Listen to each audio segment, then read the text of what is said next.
This is a CBC podcast.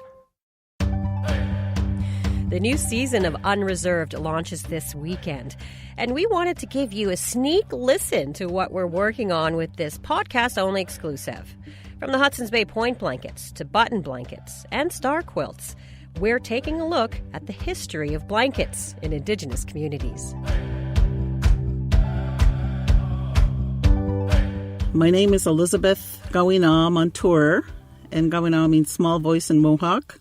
I'm from Kahnawake, 12 miles from downtown Montreal. I am Bear Clan. Presently, I am working for the Library and Archives Canada in Gatineau as an Indigenous research archivist in the online content division.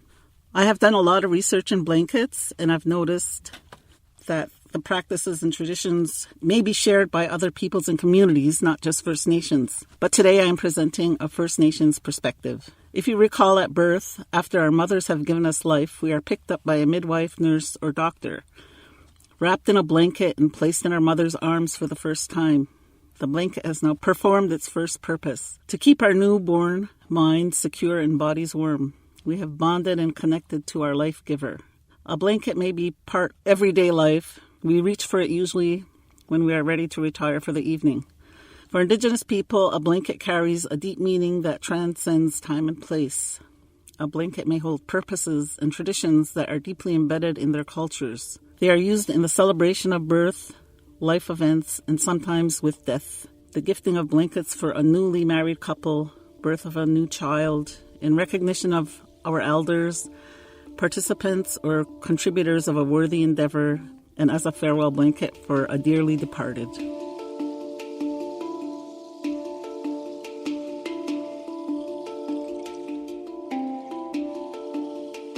Before the arrival of woven and Indigenous materials that make up the blankets we know today, Indigenous people used what nature supplied. One of the forms nature supplied were the skins of animals.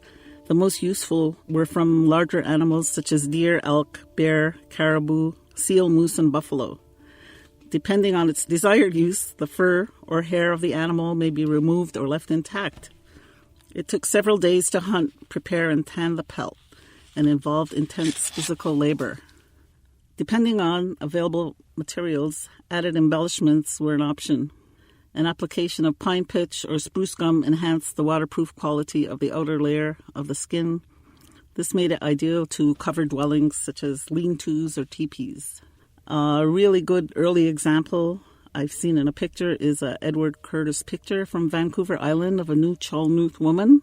This woman has a woven bark blanket over her head, and she wraps the edges to cover her body.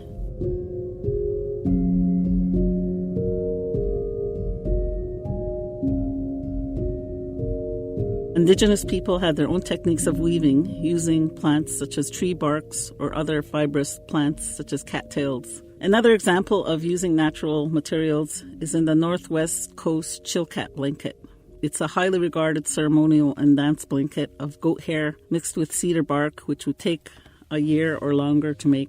The blankets that are most prominent and widely known are from the Northwest Coast people, and these are the button blankets. And they use them for dance, ceremony, events, and they involved a lot of crest work. The crests were owned by the families. They just couldn't use any crest they wanted to. They had to own that crest.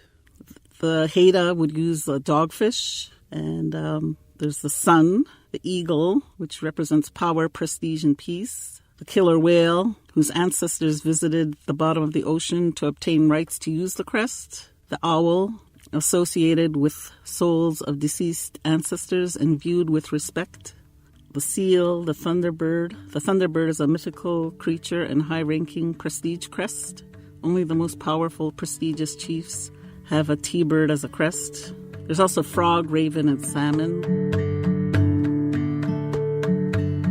There were blankets made out of wool that came from England and France. There were many different blankets being developed, but the first one that really made history, I guess, was the Hudson Bay point blankets. And these came in about 1780 officially, and there are several versions, but the classic is white with green, red, yellow, and indigo horizontal stripe. They were preferred because they held heat even when wet. They were used as a trade item for fur pelts. They were easier to sew than leather skins and were fashioned into coats known as capotes, which you might have seen on voyageurs and trappers. The blankets the Hudson Bay company produced and traded to Indigenous peoples caused them to abandon their old methods, also using rifles and metal kettles in the same way, making Indigenous people dependent on these products. A modern use of a blanket is a blanket dance at gatherings for powwows or social traditional dances where maybe there's a relative or a drum group and they want to raise some funds for them to travel, and they'll stop the powwow and they'll put the blanket in the middle of the grounds and they'll sing a special song, and they'll go up there and they'll throw in some money, and the dancers are dancing. You don't have to dance. You can just donate, and then this money is given to the people for them to use for their needs.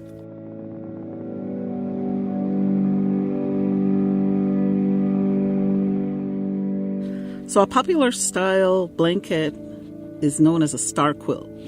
It's a piecework blanket, usually multicolored or different shades of a color, and they form a 5-pointed design.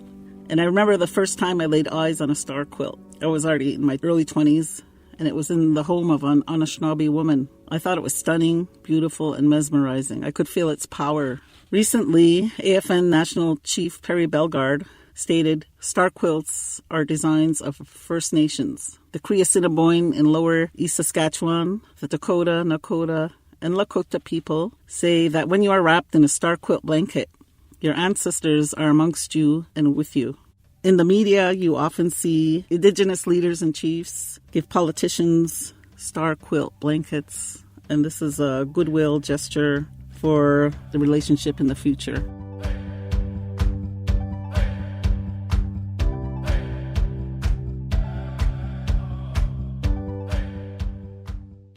For more CBC podcasts, go to cbc.ca/podcasts.